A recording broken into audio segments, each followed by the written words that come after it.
If you're here for deliveries, the service entrance is around the corner. The valet said it without even looking up, his eyes already sliding past Dr. Elias Fontaine toward the white Bentley pulling in behind the Mercedes S-Class. And that was the thing about moments like this. They arrived so casually, so utterly without ceremony, as if the humiliation was simply part of the weather, something you were expected to absorb quietly and move on from before anyone noticed you'd been wounded at all. Elias didn't correct him. He never did not immediately because he had learned over the course of 54 years on this earth that premature corrections rarely taught lasting lessons. They only gave people the opportunity to apologize quickly to paper over the moment, with practiced politeness, and then to carry right on believing exactly what they'd believed before. So instead, he simply adjusted the handle of his Toomey suitcase, stepped onto the red carpet that ran from the curb to the gilded revolving doors, and allowed his Bruno Magli shoes to carry him forward without a word.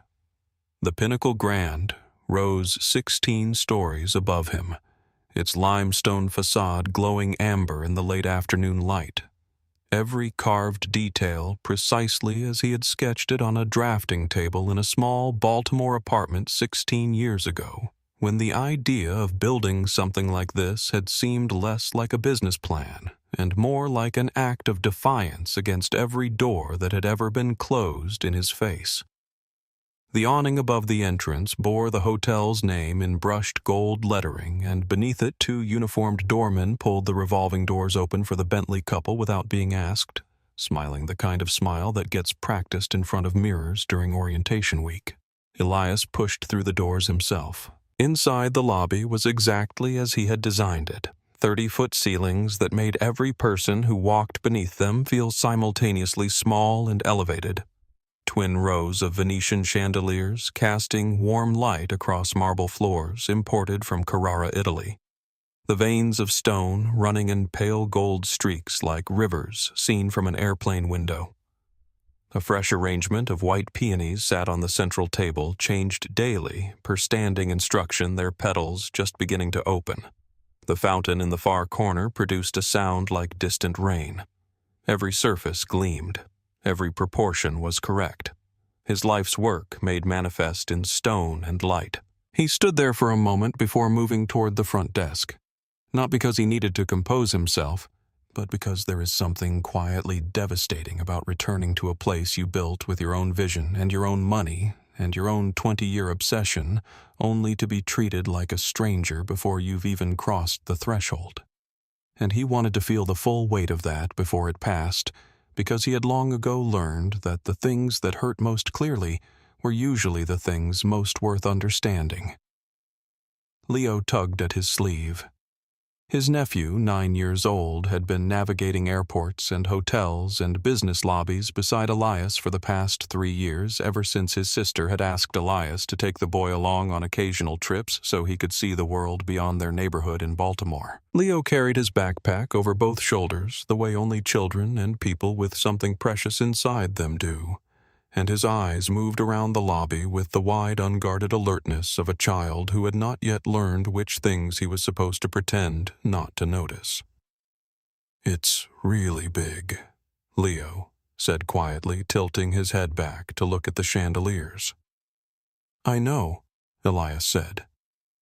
"Did you pick those lights I did?" Leo considered this for a moment, then nodded, as though it made complete sense, which was one of the things Elias loved most about him, the complete absence of the kind of doubt that adults carried everywhere, the unquestioned certainty that if his uncle had chosen something, it had been chosen well. "Come on," Elias said, and they moved toward the front desk together. The woman behind the marble counter was in her late 20s with platinum blonde hair pulled back in the kind of tight, perfect bun that telegraphed authority and efficiency simultaneously, her name tag reading Courtney Blake, front desk supervisor, in small engraved letters. She was in the middle of typing something when she glanced up at the approaching figures, and whatever expression she had been wearing before the professional warmth, the prepared hospitality shifted in a way that was almost imperceptible but entirely real, the way a door doesn't close all the way but you still feel the draft. Can I help you? The question landed with just enough weight on the word help to make it sound like the opposite of what it meant.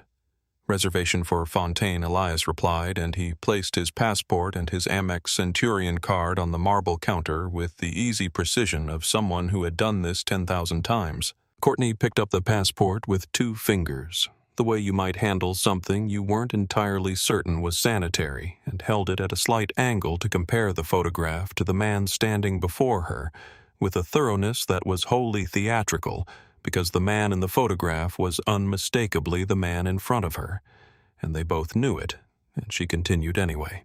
This reservation, she said, reading from her screen, is for the presidential suite. That's correct. That's our highest tier accommodation. $11,500 per night. I'm aware of the price. She typed something, her acrylic nails clicking against the keyboard in a rhythm that felt almost deliberate in its aggressiveness. Walk-in guests requesting the presidential suite are required to complete an additional verification process, she said, using the particular tone of someone who has rehearsed a phrase often enough that it no longer sounds like what it is. It's standard protocol for accommodations at this level. Elias said nothing.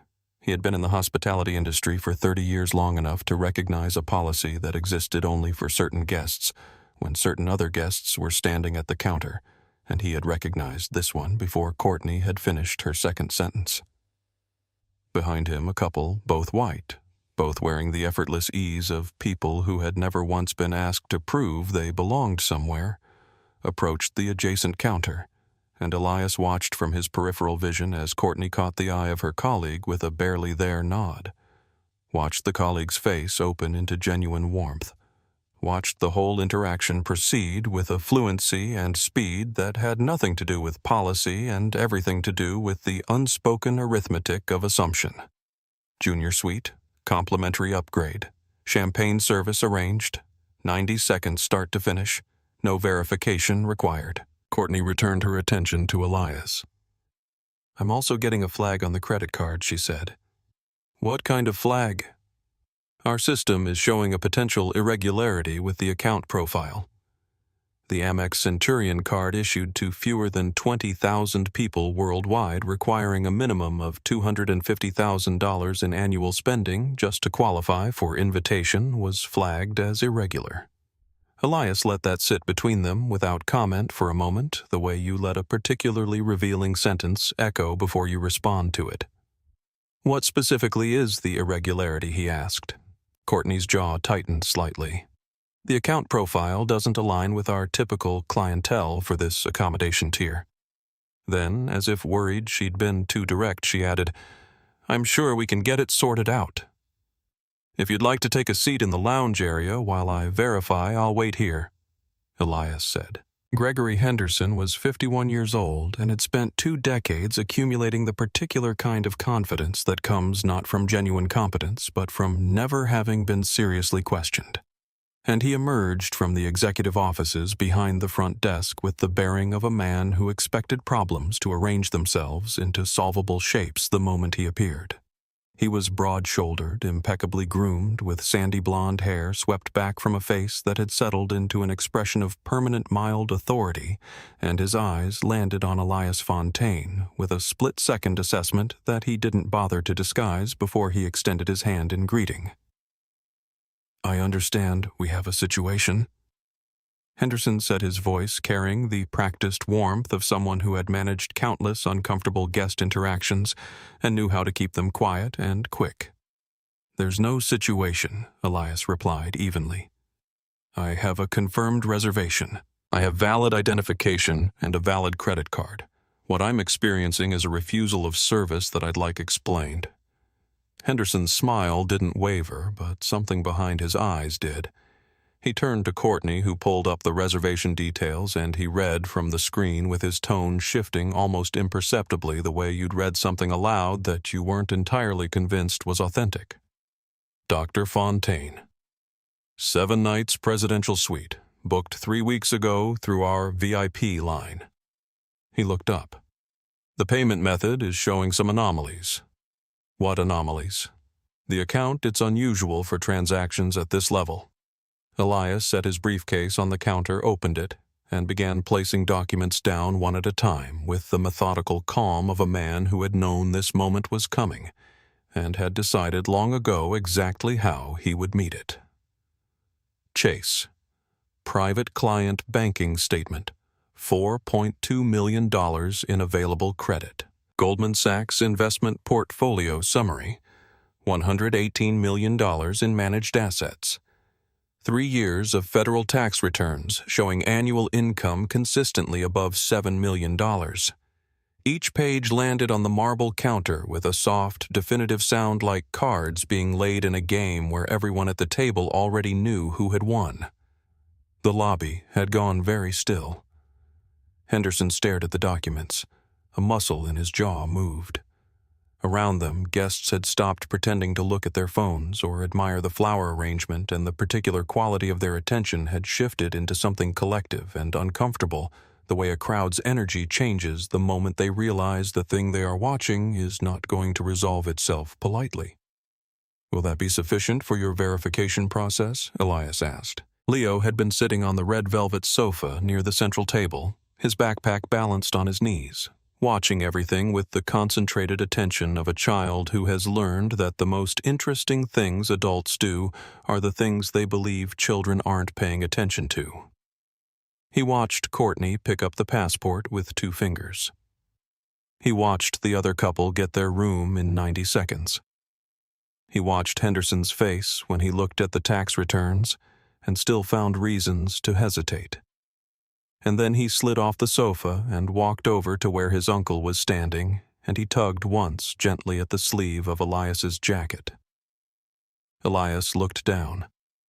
Leo tilted his head toward the counter where the other couple had been the spot now empty their champagne, presumably already on its way upstairs. Then he looked back at Courtney, and then at his uncle, and he asked the question in the quiet, matter-of-fact voice that children use when they have not yet learned that some truths are supposed to be spoken around, rather than directly. "How come those other people didn't need all the papers?" The question hung in the air of the marble lobby like smoke that wouldn't clear. Courtney's fingers stopped moving on the keyboard. Henderson's chin lifted slightly. 2 guests near the fountain glanced at each other. A man in a business suit lowered his phone a fraction of an inch, and a woman waiting for a taxi near the entrance door turned her head just enough to hear better without appearing to. Elias crouched down to Leo's eye level, and he placed one hand gently on the boy's shoulder, and he said very quietly, "That's a good question, Leo. A very good question." And he meant it in every possible way as a comfort to the child, as an acknowledgement of what was happening, and as the clearest possible articulation of the thing that no one standing behind that marble counter had been willing to name. From across the lobby, a young woman in a sharp navy blazer, Naomi Reeves, who had been waiting near the concierge desk for the past several minutes with the watchful stillness of someone who had experienced this particular choreography before, raised her phone slowly, deliberately, and pressed record. The commotion arrived from the direction of the elevators, and it arrived loudly. Mrs. Diane Hartwell swept into the lobby the way women of a certain wealth and a certain self-assurance always entered spaces, as though the room had been waiting for her specifically, as though her distress when it came was the most urgent distress the room had ever been asked to process. She was 60 years old with platinum white hair that had been cut and styled with the kind of precision that costs more per session than some people make in a week, and she was wearing a cream silk blouse that Elias recognized as Brunello Cucinelli, and her face was flushed with the particular high color of someone who had been truly inconvenienced and was not going to let anyone forget it. "My necklace," she said loudly enough for the entire front half of the lobby to hear. "My Bulgari necklace is gone from my room. Someone has been in the presidential suite and my necklace is gone, and I want security called immediately right now, this minute." Henderson moved toward her with the immediate practiced deference of someone who knew exactly which guests required, which level of response, and his whole body transformed as he crossed the lobby floor, shoulders softer, voice lower and more urgent. The words, "Mrs. Hartwell, of course, we will handle this immediately, already forming before he'd taken 3 steps. The necklace, Hartwell explained breathlessly, was worth $68,000. She had left it on the dresser when she went to the hotel spa an hour ago. She had returned to find it gone. She had come straight downstairs. And then she looked at Elias. It was not a long look.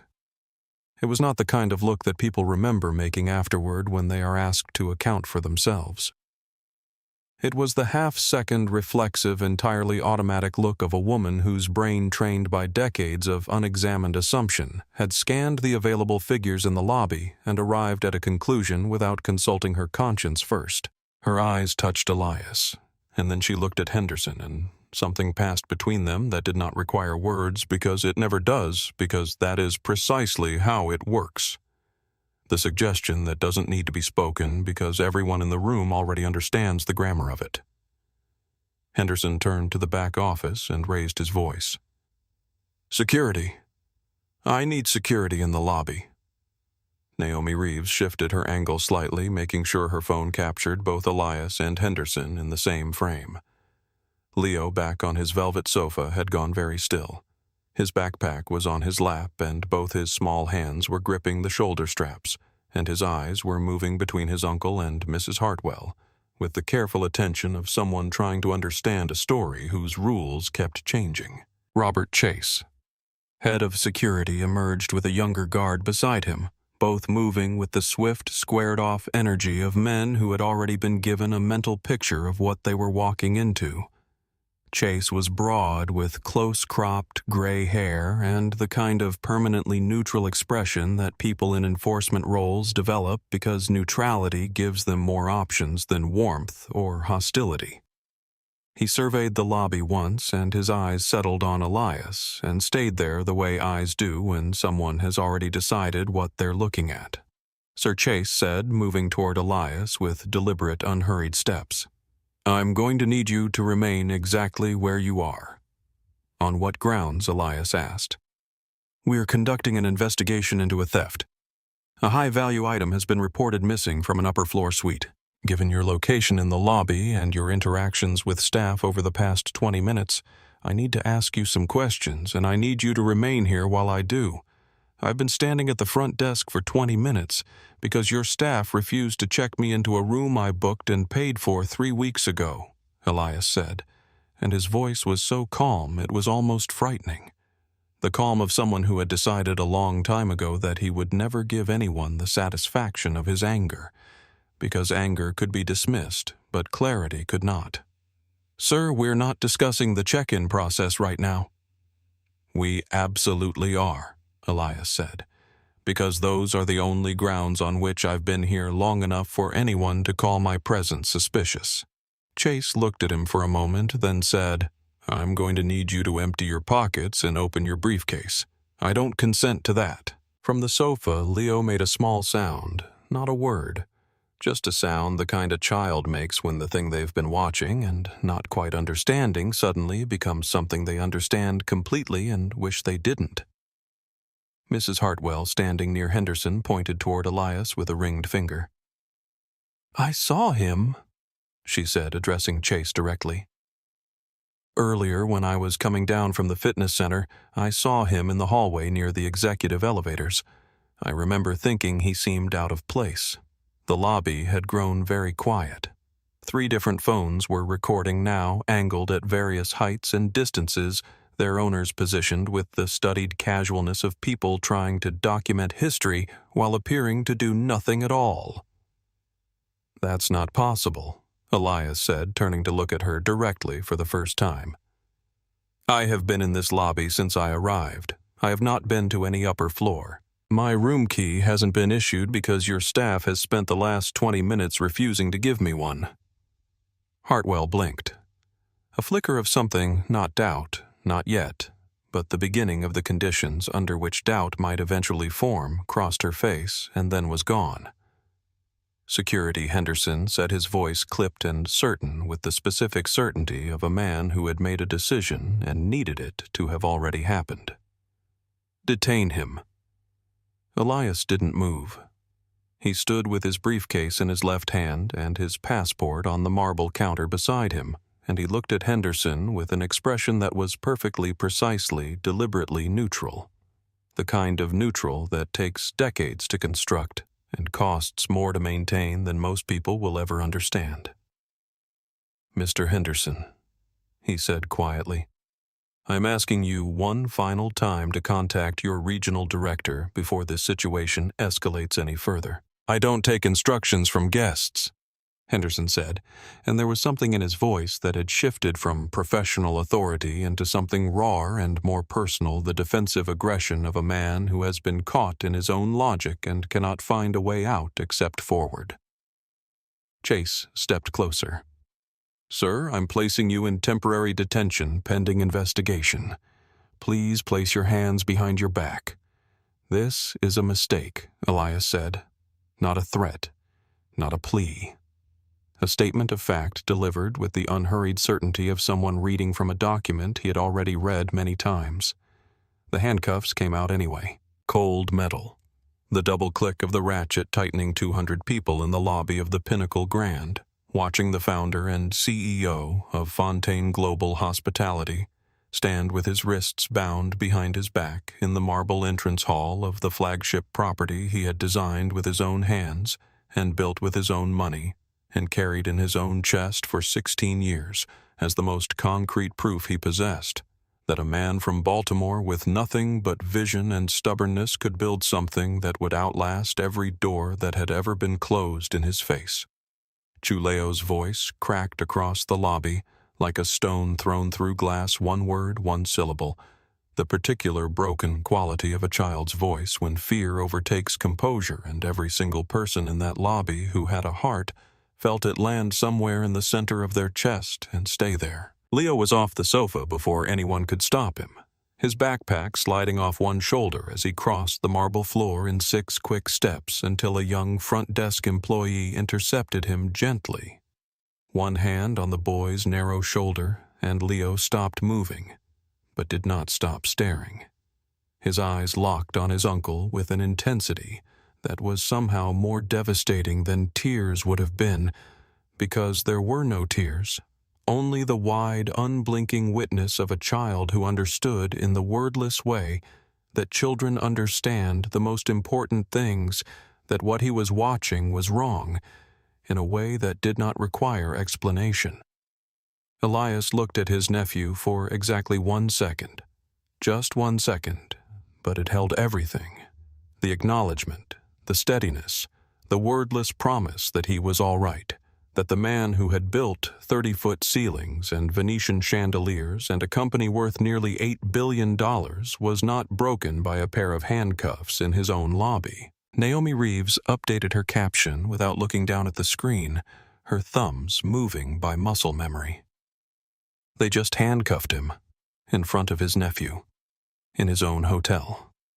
The live stream counter jumped past 12,000.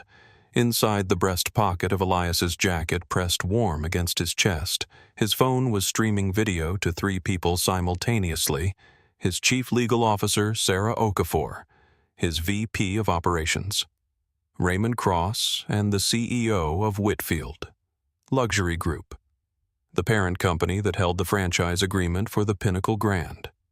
A man named James Whitfield, who had known Elias Fontaine for 22 years, and who at this precise moment was watching the live stream feed from his office in a glass tower 12 blocks away, with the expression of someone watching a building he was responsible for burn down in real time. Henderson picked up the front desk phone. "Get me an outside line. I'm calling the police." Chase moved toward Naomi and asked her in the measured, carefully non-threatening tone of security professionals who know they are being recorded and are adjusting accordingly to please put her phone away and allow them to conduct their investigation without interference. "I'm standing in a hotel lobby," Naomi said, and her voice was very even, the way a voice gets when someone has already decided exactly how far they are willing to be pushed and has found the line and planted their feet behind it. "I'm not interfering with anything. I'm a guest of this hotel, and I'm standing in the public area of the lobby, and I'm not going to stop recording." Chase looked at her for a moment, calculating, and then he looked at the 4 other phones being openly held in his direction, and he made the decision that the cost of escalating with Naomi was higher than the cost of leaving her alone. So he left her alone and turned back to where Elias was standing. A businessman in a dark suit near the fountain, a man who had been watching the entire sequence of events with the increasingly uncomfortable expression of someone who keeps hoping the situation will resolve itself into something less morally demanding, cleared his throat and addressed Henderson directly. "Excuse me, can you explain to me what this man actually did? Because from where I'm standing, I've been watching him try to check in for 20 minutes, and I haven't seen anything that would justify." "Sir, this is an internal security matter," Henderson said, cutting him off without looking at him. "It stopped being internal when you put handcuffs on someone in a public lobby," the businessman said, and several other guests made sounds of agreement that rippled through the space like a small wave. And then Leo did something that no one in that lobby would forget for the rest of their lives. He walked directly up to Chase, not running, not being dramatic, just walking with the simple purposefulness of a child who has not yet learned that there are doors adults close that children are not supposed to knock on. And he looked up at the security chief and asked in the clear, earnest, unanswerable voice of a 9-year-old who wanted nothing more or less than an honest answer. "What did my uncle do wrong?" Chase looked down at the boy. The lobby waited. Chase didn't answer. He couldn't answer. Not in any way that would hold up against the plainness of the question. Not in any way that didn't require him to say the actual thing out loud, the thing that everyone in the room already knew and none of the hotel staff was willing to name. So he said nothing at all, and his silence was the most complete and damning answer he could have given. Naomi caught the moment on camera, the security chief standing over a 9-year-old boy wordless, and the live stream counter hit 22,000 viewers. Elias stood between his handcuffs and his nephew, and the marble and the chandeliers he had chosen himself, and he felt with a clarity that was almost physical, the specific and familiar weight of being a black man, in a space that he had built and that still somehow did not recognize him as belonging there. And he understood not for the first time, but perhaps more completely than ever before, that he had spent 16 years perfecting every physical detail of this place, and had not paid close enough attention to the culture that had grown inside it, like a crack in stone you don't notice until the water gets in. The 2 officers arrived 11 minutes after Henderson's call, their footsteps announcing themselves against the marble before the lobby doors had fully opened.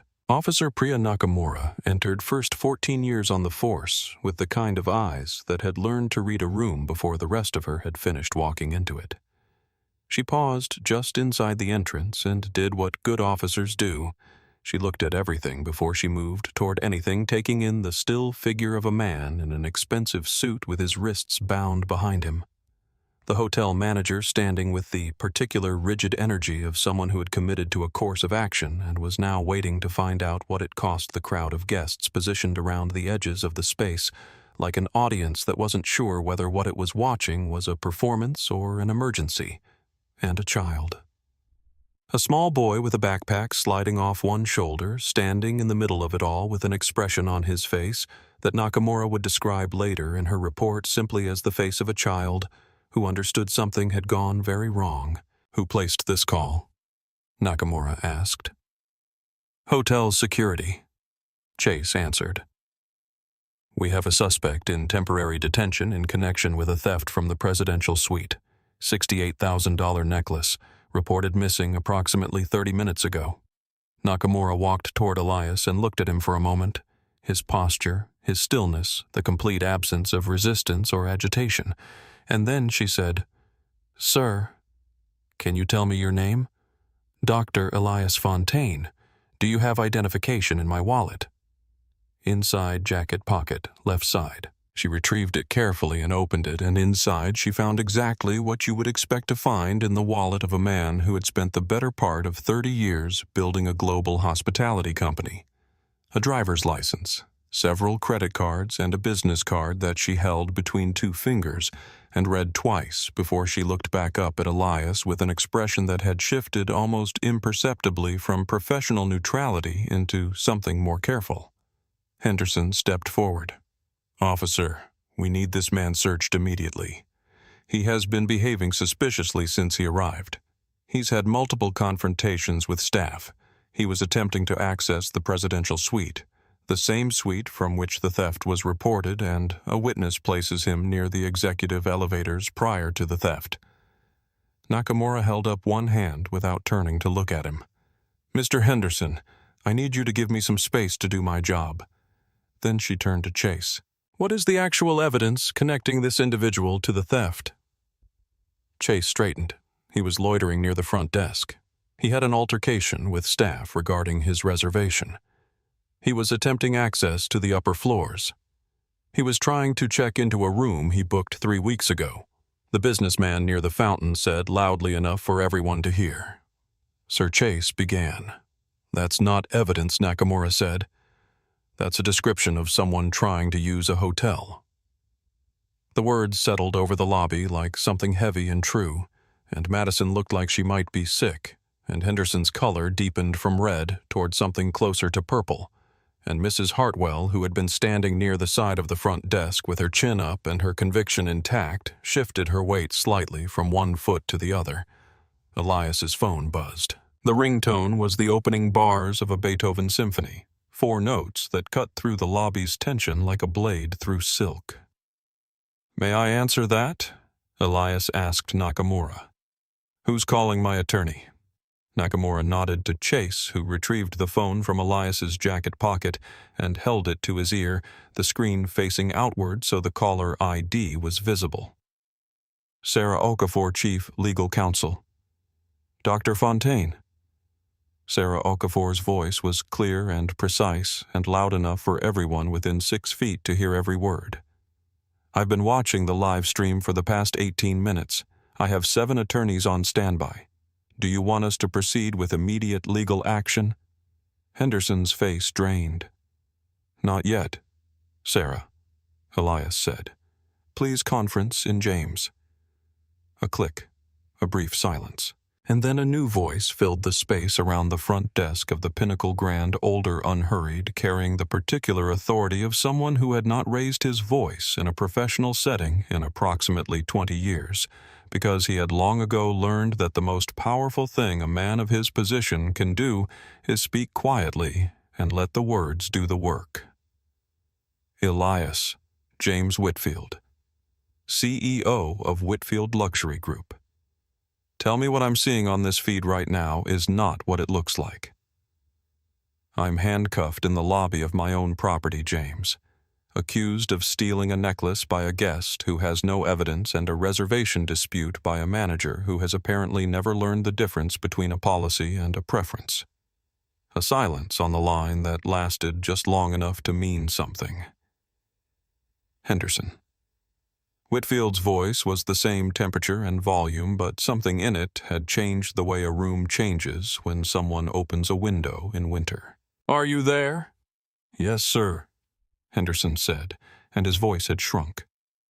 "The man you currently have in handcuffs is Dr. Elias Fontaine. He is the founder and sole owner of Fontaine Global Hospitality. His company owns 47 luxury properties across 11 countries and is valued at approximately $7.9 billion. You did not refuse service to a suspicious guest, Mr. Henderson. You handcuffed the man who owns the building you are standing in." The phone that Chase was holding trembled slightly. Henderson reached behind him and gripped the edge of the front desk. Courtney Blake made a sound barely audible somewhere between a gasp and a sigh and covered her mouth with one hand, and Nakamura looked down at the business card she was still holding between 2 fingers, read it one more time, and then looked at Elias Fontaine standing in handcuffs in the marble lobby of his own hotel, and said very quietly with the directness of someone who had run out of patience for diplomatic phrasing, "Would someone like to explain to me why the owner of this building is currently in restraints?" "Chase," Nakamura said, and she didn't say anything else, just his name in that particular tone that people in authority use when they want to communicate an entire sentence, using only one word. And Chase stepped forward and reached for the handcuffs without another word. The metallic click of the release mechanism echoed through the lobby in a way that the original locking had not, because the first sound had been absorbed by shock, and the second was heard in absolute silence. Elias brought his hands forward slowly and rolled each wrist in a small, deliberate circle. Not because it was necessary, the cuffs had been on for less than 15 minutes, but because the gesture was honest, and he had always believed that honest gestures, when performed in front of the right witnesses, carried more weight than any prepared statement ever written. Every phone in the lobby captured it. He was still standing in that quiet rotation of his wrists when Leo reached him. The boy didn't run. He walked quickly, but with a kind of deliberate containment, as though he had decided that he was going to approach his uncle with the same steadiness his uncle had shown throughout the whole afternoon. And he closed the last few feet between them and wrapped both arms around Elias's right arm. Not a hug exactly, more like the act of someone anchoring themselves to something that has just been put back in place, and Elias put his free hand on top of Leo's head briefly, gently, without saying a word.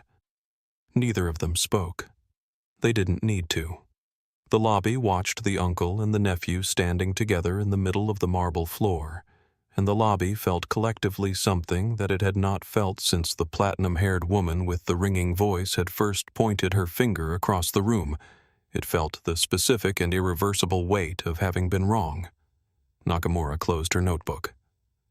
Dr. Fontaine, I will need a full written statement from you.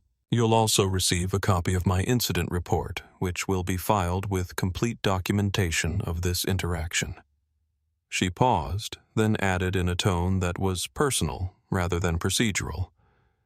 I apologize for the manner in which you were treated today. What happened here did not require police involvement, and the basis on which you were detained was insufficient. Officer Elias said you responded to a call and you conducted yourself with integrity. That is not what I'm angry about. He said it simply without performance, and Nakamura nodded and stepped back because she understood completely what he meant. Naomi's live stream counter had passed 31,000. The hashtag Pinnacle Grand Racism had appeared without anyone organizing it the way these things always appear spontaneously from multiple sources, simultaneously language catching up to a moment that was already moving faster than any individual account of it. Elias opened the app on his phone and turned the screen so that Henderson and Chase could see it clearly, a real-time dashboard of surveillance data, color-coded analytics, audio transcription feeds running across 3 columns, and at the top, the Fontaine Global Internal Monitoring System logo that neither man had ever seen before, because neither man had ever been meant to see it. 3 months ago, Elias said, addressing not just Henderson, but the entire assembled lobby with the unhurried clarity of someone who has been patient long enough and has decided that clarity is now more important than patience. I commissioned a comprehensive study of guest service bias across the entire Fontaine global portfolio. 15 properties, including this one. Every interaction at the front desk, every check-in sequence, every security contact recorded, transcribed, and analyzed by an AI system designed specifically to identify patterns of racial disparity in luxury hospitality settings. Chase looked at the dashboard. Then he looked at the camera positioned in the recessed ceiling panel above the front desk, the one he had always assumed was standard security equipment, and something crossed his face that was not quite the right word for regret, but was in the neighborhood of it. The data from this property, Elias continued, shows that black guests at the Pinnacle Grand wait an average of 38% longer for check-in processing than white guests arriving at the same time. They are asked to provide additional payment verification 280% more often, despite identical or superior financial profiles. They are subjected to security monitoring and intervention at a rate 460% higher than white guests. And they are assigned lower floor rooms with less desirable views even when paying the same rate as guests given premium placement. The numbers dropped into the lobby one at a time, each one a small, precise, well-documented detonation. Henderson's mouth was slightly open. He had the look of a man who had been told during the hiring process that the hotel's bias monitoring systems were theoretical, future-facing, not yet operational, and was now understanding in real time what the word operational actually meant. But the monitoring system, Elias said, sliding his phone back into his pocket with the ease of someone replacing a tool that had done its job, is not actually the most important thing I want you to understand about this afternoon. He turned to face the lobby, not dramatically, not performing for the phones, just turning to address the space the way you turn to address a room when you have something to say and you want everyone in it to hear it clearly. Chase Security Services, which provides all security staffing for this property and 7 other Fontaine hotels, is a company I purchased 4 years ago. He let that land for a moment. The liability insurance that covers this building's operations is underwritten by Meridian Protective Group, which is a Fontaine subsidiary, and the property management firm that oversees daily operations and reports to Henderson's position that is also mine. He paused. I own the building. I own the company that guards it. I own the company that insures it. And I own the company that manages it. Chase looked down at the patch on his uniform sleeve, the Chase Security Services logo, and then looked up again slowly with the expression of a man who has just been handed an extremely complicated bill. And then Mrs. Hartwell made a sound. It was not a dramatic sound. It was, in fact, one of the smallest sounds in the entire afternoon, barely more than a sharp intake of breath, the kind you make when you reach into a pocket where something should not be, and find it there anyway. But it carried in the silence of the lobby, the way small sounds carry in silence magnified by the quiet around it, into something everyone heard simultaneously. Hartwell's hand had moved to her collarbone. She had brought it up instinctively the way you bring your hand to your face when you're trying to think, and her fingers had touched the familiar weight and warmth of the chain before the rest of her brain had processed what that meant. And for 2 full seconds, she stood completely still, her hand at her throat, her diamond rings catching the light of the chandeliers that Elias Fontaine had chosen 16 years ago, while $68,000 of Bulgari gold and diamond work rested exactly where it had been resting for the past 3 hours, through the fitness center visit, through the spa, through the elevator ride down, through everything. She had never taken it off. She had forgotten she was wearing it. Leo's voice came from somewhere beside Elias, small, clear, with the devastating accuracy of a child who has not yet learned to soften the truth. The necklace is right there. The lobby did not gasp. It did something quieter and worse than a gasp. It went absolutely, completely, crystallinely silent. The kind of silence that happens when a room of people all arrive at the same understanding at exactly the same moment and no one knows what to do with it. Nakamura, who had been preparing to leave, stopped moving. Chase looked at the floor. Courtney Blake's fingers, which had been resting on the edge of the keyboard, curled slowly inward until her knuckles were white against the marble counter, and she bent her head down and her platinum blonde hair fell forward, and she did not look up for a long time, not because she was crying, though she may have been, but because there was nowhere to look that wasn't a version of the same unbearable clarity. Henderson made a sound that had no words in it. Hartwell's hand was still at her throat, pressed flat against the necklace like she was trying to push it back beneath her collar and out of existence, and the color in her face had gone from the high flush of righteous indignation to something paler and more complicated, the color of a woman confronting the distance between who she believed herself to be and what she had just done to another person in a room full of witnesses.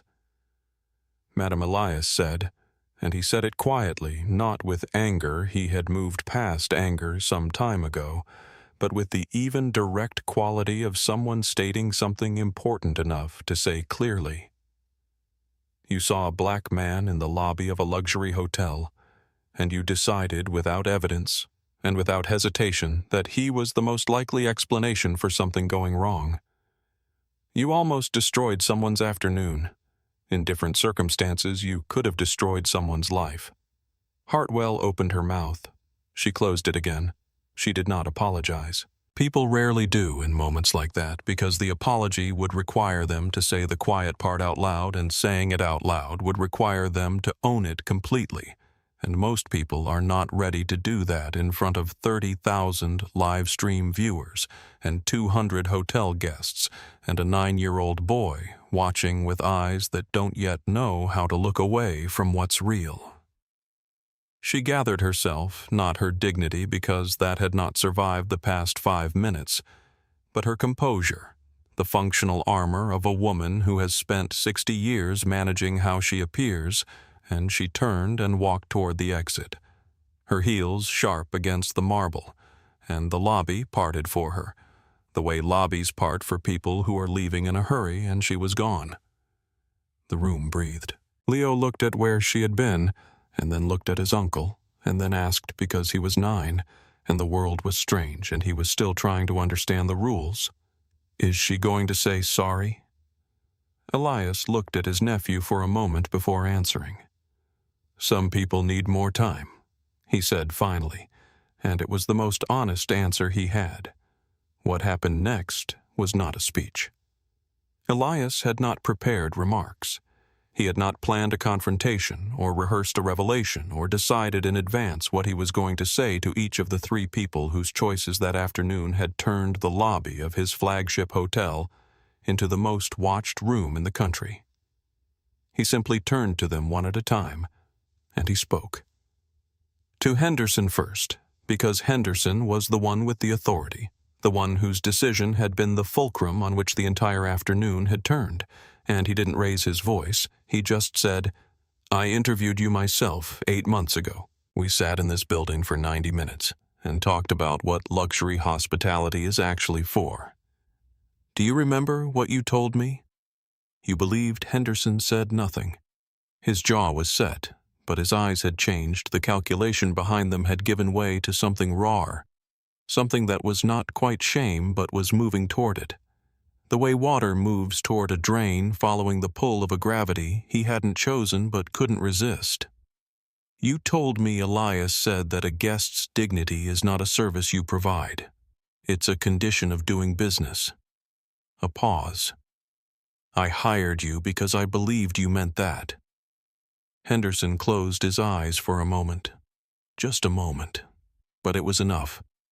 To Courtney, standing behind the counter with her hands flat on the marble, her eyes red-rimmed, her platinum blonde bun slightly loosened from an afternoon of tension, Elias said, 90 seconds. That's what it took you to check in a couple with no reservation, no documentation, and no questions. 18 minutes to find reasons to doubt mine. He didn't say anything more than that. He didn't need to. Courtney's breath came in an uneven way, and she pressed her lips together and looked at the counter.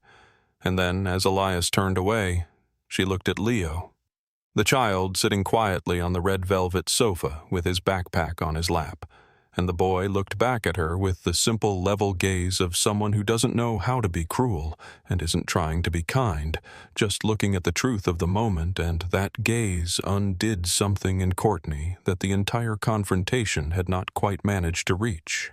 To Chase, who was standing to the side with his handcuffs hooked back on his belt and his eyes fixed somewhere on the middle distance, Elias said, You were trained by a company I own. You operate under policies I wrote, and you looked at me and saw a threat before I had said a single word. A pause. That is not your failure alone. That is what we built without knowing we were building it. The crowd of guests, still loosely gathered around the edges of the lobby, listened to all of it without speaking, without filming with quite the frantic energy of before just listening. The way people listen when they've been part of something and are trying to understand what their part was. And then Elias looked across the lobby at Naomi Reeves, who had lowered her phone to her side and was watching him with the expression of someone who had been waiting a long time for the world to say something true, and he nodded at her just once, simply the acknowledgement of one person to another, who chose to stand still and witness when standing still and witnessing cost something. Then he picked up his briefcase from the marble counter where it had been sitting since he first placed it down to take out his documents, and he said to no one in particular, "I'll be going to my room now," and he walked toward the executive offices, and he did not look back, and Leo slid off the velvet sofa and fell into step beside him without being asked. The office was exactly as he had designed it, a corner room on the ground floor, 2 walls of glass looking out over the hotel garden, a desk of reclaimed walnut shelves lined with the architectural books and hospitality philosophy texts that Elias had accumulated over 30 years of building something from an idea and a stubbornness that occasionally surprised even him. It smelled of cedar and the particular stillness of a room that was used for important conversations and otherwise kept quiet. He sat behind the desk for the first time in this building's history, and the strangeness of that of being the person the room had been designed around and never having sat in it before was not lost on him. Leo curled up in the armchair across from the desk, pulled his knees to his chest, and was asleep within 4 minutes. The way children sleep when the day has been too large for them and their bodies simply decide unilaterally that it is over. Elias watched his nephew breathe for a moment before he opened his laptop. James Whitfield called back. He had been monitoring the live stream from his office tower 12 blocks away, and his voice had the particular tight quality of a man who had been watching something for 45 minutes and had many things to say and was choosing very carefully which ones to lead with. "Tell me what you need from me," Whitfield said. "I need the franchise review process expedited," Elias replied. "I need full operational records for this property going back 18 months, and I need you to understand that what happened this afternoon is not a public relations problem. It is an organizational failure, and I intend to treat it like one." Whitfield was quiet for a moment. "Then, what are you going to do?" "Fix it," Elias said. "Publicly, completely, without minimizing what it was." His chief legal officer, Sarah Okafor, called next, and her report was clinical and comprehensive in the way that Sarah's reports always were. 4.2 million views across social media platforms within 90 minutes of the original live stream. The hashtag trending at #1 in 4 countries. Interview requests from CNNNBC, the BBC, and 17 other outlets. 2 members of Congress who had already issued statements calling for a federal review of discrimination practices in the luxury hospitality sector. The story had in the way these things sometimes do when they arrive at exactly the right intersection of truth and visibility become something larger than its own facts. Elias closed the news alerts without reading them.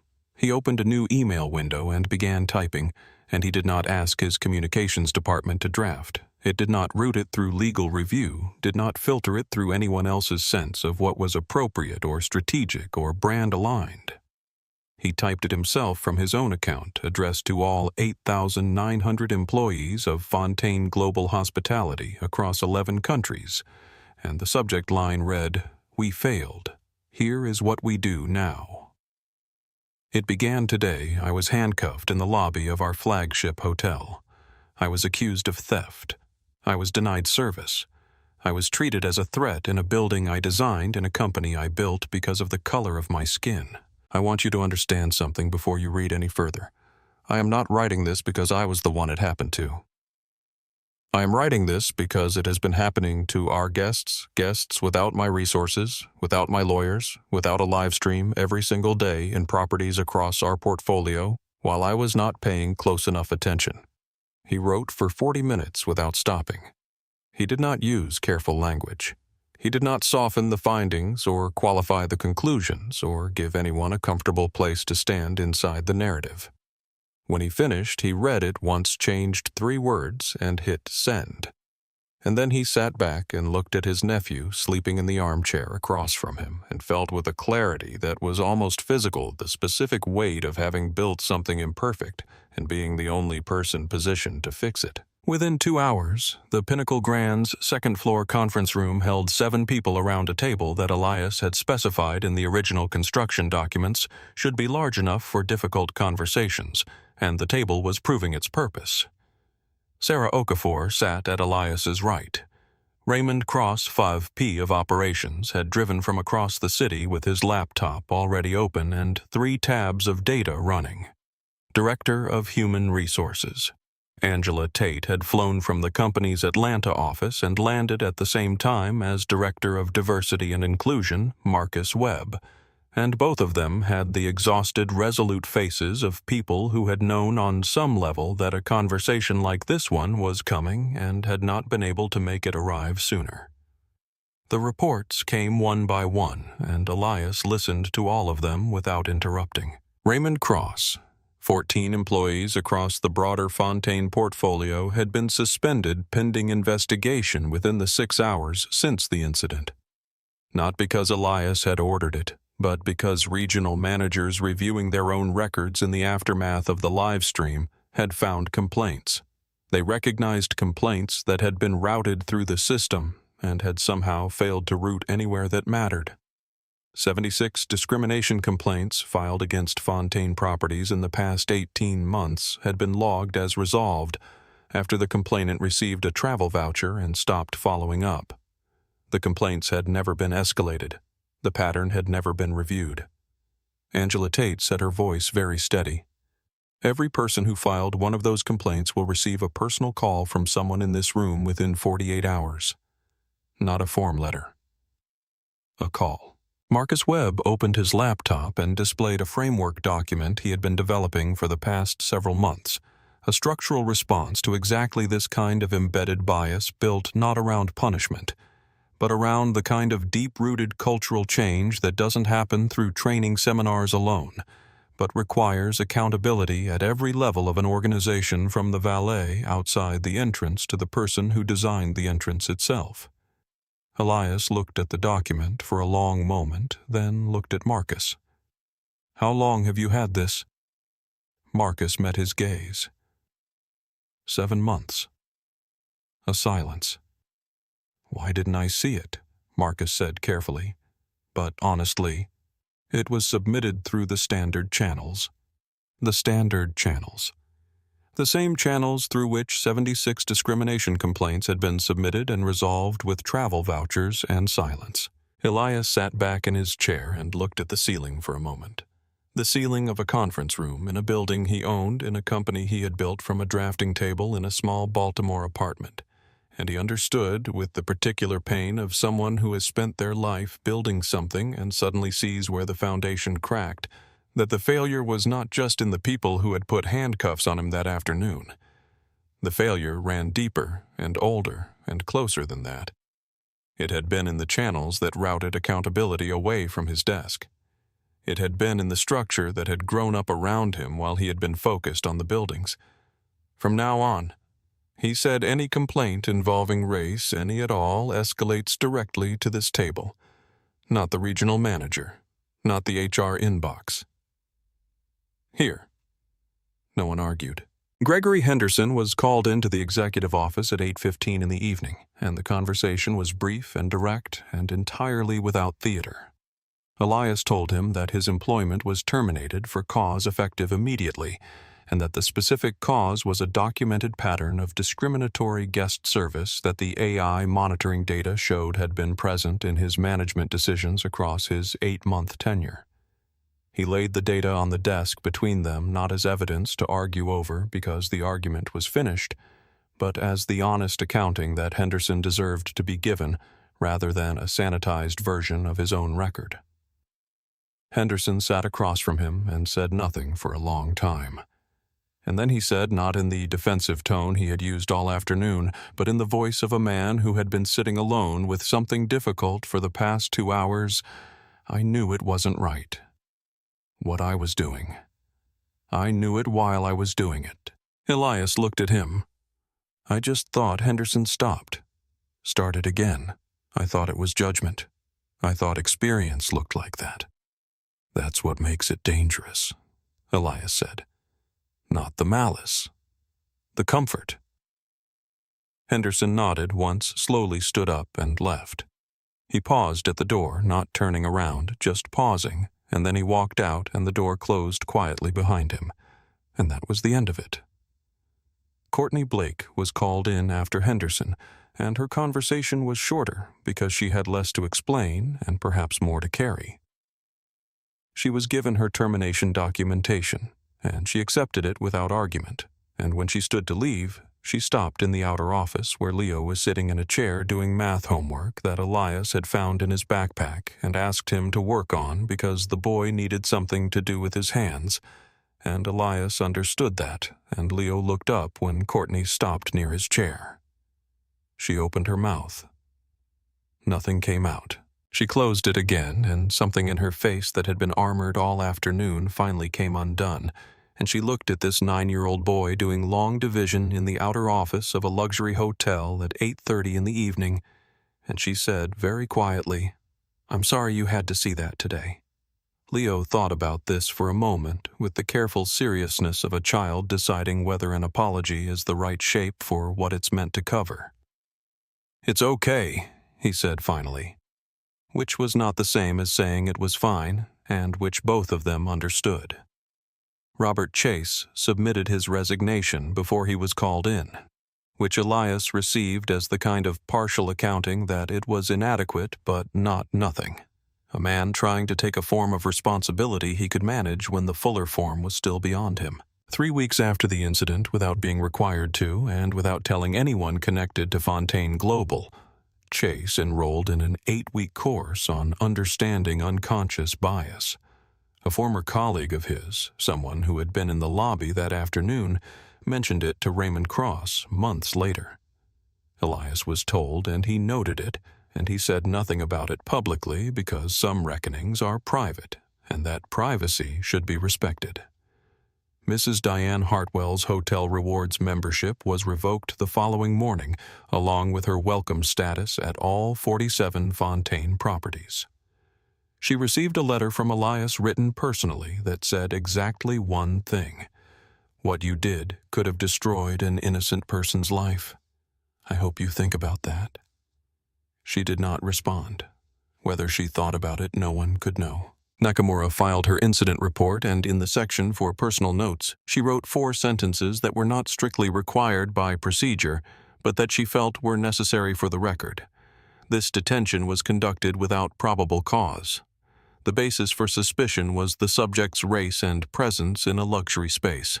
The complainant who provided the eyewitness account was unable to substantiate the claimed sighting in any verifiable way. This is not an isolated incident. It is the pattern. The message came at 11:47 that night after the executive team had finally dispersed, and Elias was alone in the office with Leo asleep in the armchair, and the city outside, moving in its usual indifferent dark, and it came from a number he didn't recognize, and it said, "Dr. Fontaine. My name is Naomi Reeves. I was the woman with the phone in the lobby today. I just wanted you to know that I almost put it away when security came over. I almost decided it wasn't my place. I'm glad I didn't." Elias read the message twice. He typed back, "Thank you for not looking away. Witnesses change history." That isn't a small thing. There was a pause, and then I've seen this happen to people who didn't have what you have, who didn't have the lawyers and the live stream and the connections. They just walked away carrying it. I kept thinking about them today. Elias set his phone down on the walnut desk and looked at the words on the screen for a moment before he looked up at the garden through the glass wall.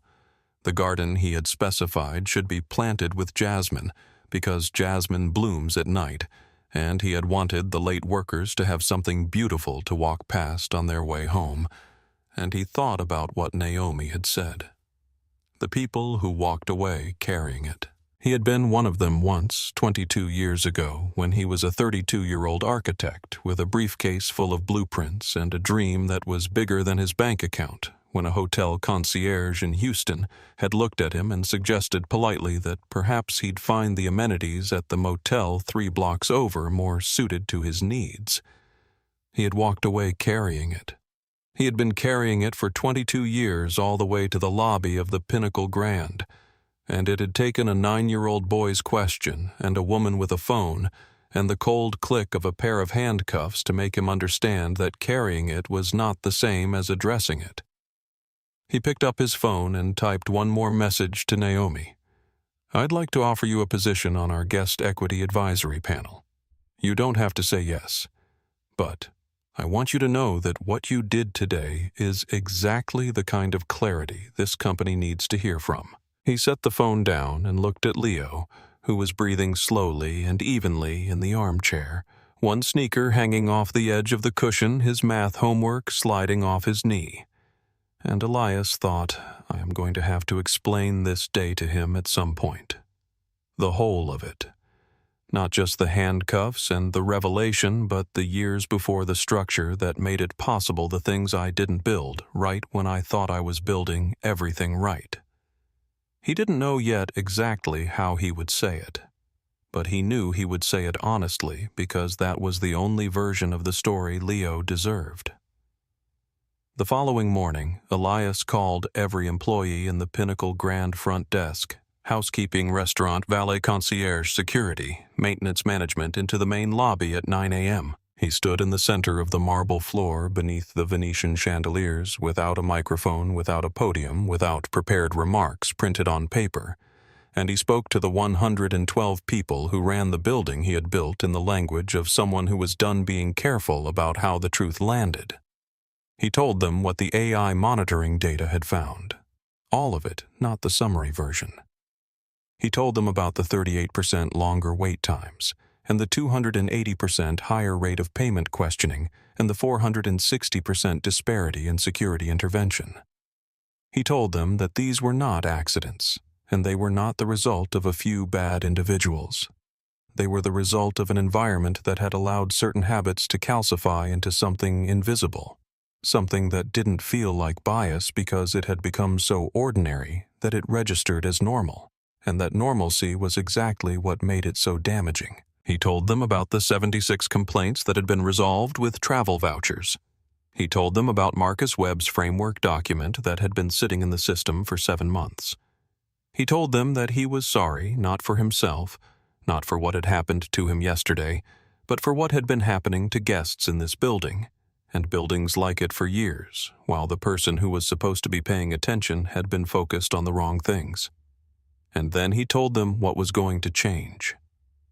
The Fontaine Protocol, mandatory retraining for every employee at every level. Not a seminar, but a months-long process built around the actual documented incidents from their own properties. Real cases, real consequences. No abstraction. An anonymous reporting system with a direct line to his desk, not to HR, not to regional management, to him. Quarterly independent audits of guest service data by race, gender, and economic background with results published internally to all staff. Immediate suspension and investigation for any employee whose conduct produced a documented pattern of disparate treatment, followed by public disclosure of outcome. Third-party oversight from a civil rights organization of international standing whose reviewers would have unannounced access to any Fontaine property at any time. Zero tolerance was the phrase people used. Elias did not use that phrase because he had learned that zero tolerance without education was just punishment without understanding, and punishment without understanding changed behavior through fear rather than through conviction, and behavior changed through fear reverts the moment the fear is removed. What he said instead was, "This company will create the conditions in which doing the right thing is easier than doing the wrong thing. And when those conditions fail, the consequences will be real and they will be public, because transparency is the only accountability that actually works." Leo stood near the central flower arrangement and watched his uncle speak, and his face, which had carried the weight of the previous afternoon in ways that Elias had been quietly monitoring all morning, had released into something simpler and more like the face of a child who was simply watching an adult do the right thing, which is one of the most powerful things a child can watch, and one of the rarest. When Elias finished, no one applauded immediately. There was a moment of absolute stillness in the marble lobby. The fountain running, the chandeliers casting their warm light, 112 people, standing with the particular posture of those who have just been asked to reckon with something. And then the applause came not unanimously, and not without complication, but genuinely from people who were beginning to understand that what they were being offered was not punishment, but the possibility of being better at the thing they had chosen to spend their working lives doing. Elias did not smile when they applauded. He nodded once because it was not a moment for celebration, but for beginning, and those two things look different if you know what to look for. It was past midnight when the last meeting ended and the conference room emptied and the hallways of the Pinnacle Grand grew quiet in the way that luxury hotels grow quiet at that hour, not silent, because hotels are never fully silent, but settled, the sounds of the building becoming the sounds of itself, rather than of the people moving through it. Elias sat alone in the main lobby. He had sent Leo back to their suite 2 hours earlier with a key card and instructions to order room service and not to stay up past 10, instructions which Leo had received with the dignity of a child being trusted with a grown-up version of himself, and which Elias fully expected had been followed until approximately 10:15 before exhaustion did what instructions couldn't. The lobby at midnight was a different room than the lobby at 3 in the afternoon. The same stone, the same chandeliers, the same proportions, but the quality of the light had changed softer. Now the overhead fixtures dimmed to a warm evening setting that he had specified in the original lighting plan, because he believed that a building should feel different at different hours of the day, that a lobby should have moods the way a home has moods, and that people should sense that difference, even if they couldn't name it. He looked up at the ceiling. 16 years ago, he had drawn this ceiling on a piece of drafting paper at a work table in a 3-room apartment in Baltimore at 2 in the morning after a day of working as a junior consultant for an architectural firm that valued his technical skill and was not particularly interested in his professional ambitions. He had been 38 years old, and he had been carrying a particular memory for 6 years by then, the memory of being 22 and walking into a hotel in downtown Chicago with a group of colleagues after a conference, watching his white colleagues be welcomed smoothly and immediately through the front entrance, while the doorman looked at him and suggested he might want to check if there was a reservation under his name before coming in. And he had decided that night at his drafting table that the antidote to that memory was not anger, and it was not resignation, and it was not writing an angry letter that no one would read, but rather the long, slow, enormously difficult work of building something different, something that belonged to everyone who walked through the door, something where dignity was not a courtesy extended from above, but a foundation built in from the start. He had built the building. He had not. He now understood, built the foundation. The building was perfect. The proportions, the light, the stone from Carrara, the chandeliers from Venice, the jasmine in the garden. And inside the perfect building, with all its carefully specified beauty, the same arithmetic had reasserted itself. The same ancient, weary, exhausting arithmetic of assumption. The calculation that happens in a fraction of a second and leaves a mark that takes years to heal. He sat with that for a long time. Not in self-punishment, he had never believed that self-punishment produced anything useful, but in the kind of honest accounting that is the first requirement of genuine repair. He had been too far from the floor of his own company. He had surrounded himself with systems that were supposed to be his eyes, and those systems had routed the uncomfortable truths away from his desk, along with everything else. He had been building outward more hotels, more countries, more properties, more scope, when what the company needed was for him to go inward to understand what was happening inside the walls he'd already built. He would not make that error again. His phone was on the table beside him, face down, and he had left it that way for the past half hour, because he already knew what was on it, and he needed 30 minutes of knowing what was on it without looking at it before he was ready to look at it again. When he finally picked it up, the first message he opened was from Raymond Cross. The email has been opened by 7,200 of our 8,900 employees within 8 hours of sending. Response rate is unlike anything we've ever seen. Most responses are one sentence. They all say some version of the same thing. Thank you for telling us the truth. Elias put the phone back down. Outside the garden window, the jasmine was blooming in the dark, its small white flowers invisible from where he sat, but their scent reaching him anyway through the slightly open window that the overnight maintenance team always left cracked because they had noticed a year ago that the lobby smelled better with a breath of garden in it and had quietly made it their practice. No one had told them to do this. No one had written a policy about it. They had simply noticed something that made the space more beautiful and had done it quietly every night because they cared. He thought about that for a long time. The Luxury Hospitality Summit was held in the grand ballroom of a hotel that was not one of his. He had requested that specifically, feeling that credibility required him not to be standing on his own stage when he said what he needed to say. And 300 people filled the seats, including industry leaders, journalists, academics, and a surprising number of hospitality workers who had requested credentials simply because the story that had broken 6 months ago had mattered to them in ways that were personal rather than professional. Elias walked to the podium without notes. 6 months ago, he said I was handcuffed in the lobby of my own hotel.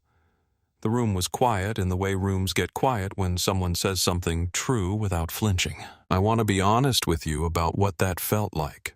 Not the humiliation, though, that was real and it stays with you in ways you don't entirely anticipate, but the particular quality of understanding that comes when you have spent 30 years building something, and you are standing inside it with your wrists bound, and you realize that the thing you were most proud of was also the thing you'd been least honest about.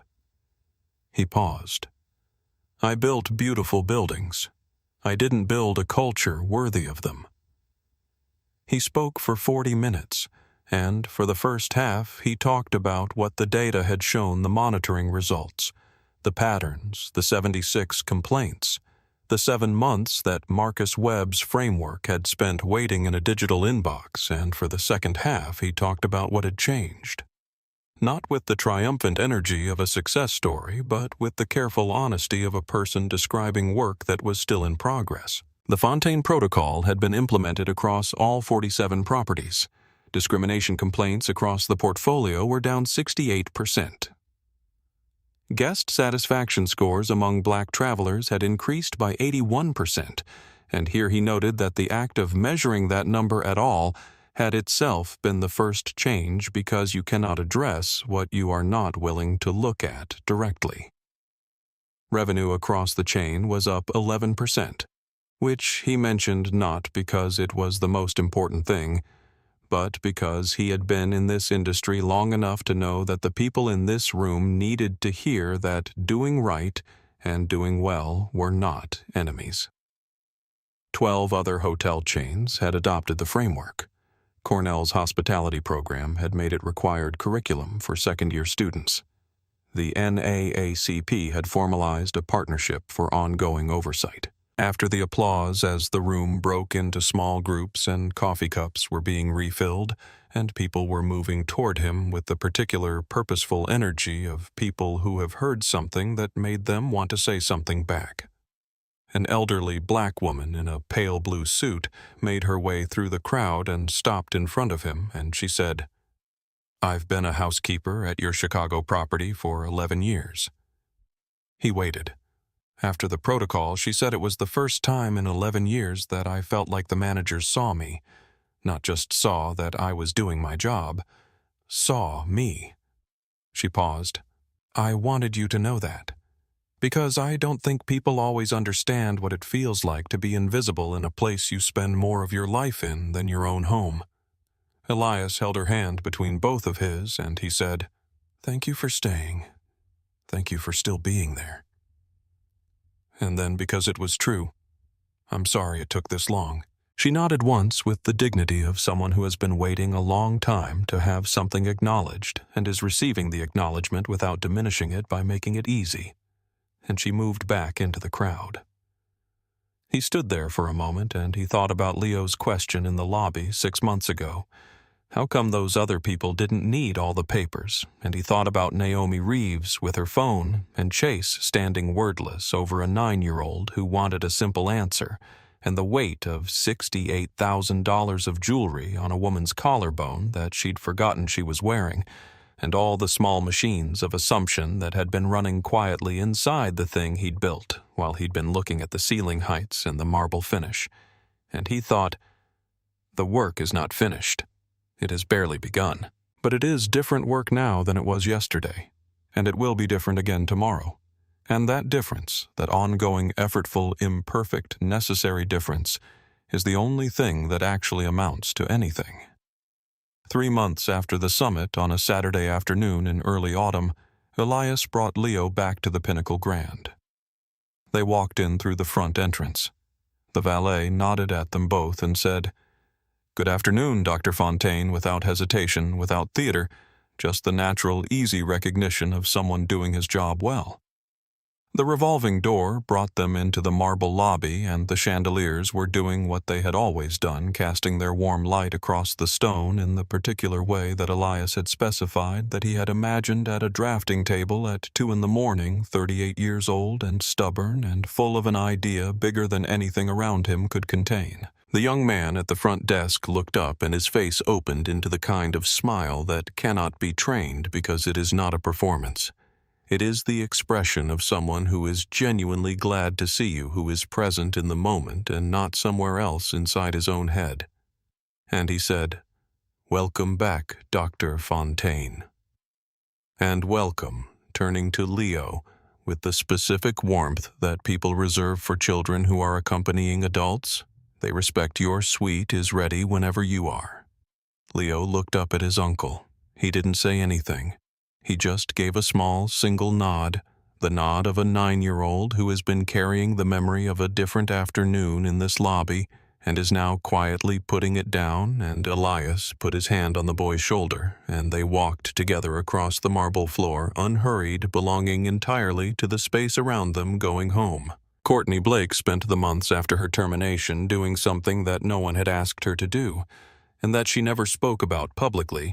She volunteered 3 evenings a week at a nonprofit that ran bias education workshops for hospitality workers, listening far more than she spoke, sitting in rooms full of people who were trying to understand the gap between who they believed themselves to be and who their behavior revealed them to be, and slowly, painfully, over the course of many evenings and many conversations, beginning to close that gap in herself. She never contacted anyone at Fontaine Global. What she was doing for reasons that had nothing to do with how it would look, and everything to do with the face of a 9-year-old boy who had looked at her without cruelty and without forgiveness, and had left her carrying something she was obligated to do something with. Naomi Reeves joined Fontaine Global's guest equity advisory panel, and in her first meeting said the thing that no one else in the room had been willing to say first. The hardest part of this work is that the people who need to change the most are usually the last ones to know it. She became the youngest person in the company's history to present directly to the board, and she did it without notes, because everything she needed to say, she had already lived in a hotel lobby on an ordinary afternoon when she had chosen, at the last possible second, not to put her phone away. Leo wrote an essay for his 4th grade class about the day he spent in the marble lobby of the Pinnacle Grand. He titled it, "The Day My Uncle Taught Me That Building Something Beautiful Is Only the Beginning." And his teacher read it twice before she put it down, and then she looked at her class of 23 9-year-olds and said, "This is what courage looks like, not the loud kind. The kind that stands still and tells the truth when everything around it is making noise." She asked Leo if she could keep a copy. He said yes. She kept it for the rest of her teaching career. If this story moved you, if you believe that dignity should never require proof of worth, please like and subscribe to our channel and share this video with someone who needs to hear it. Together we keep these stories alive.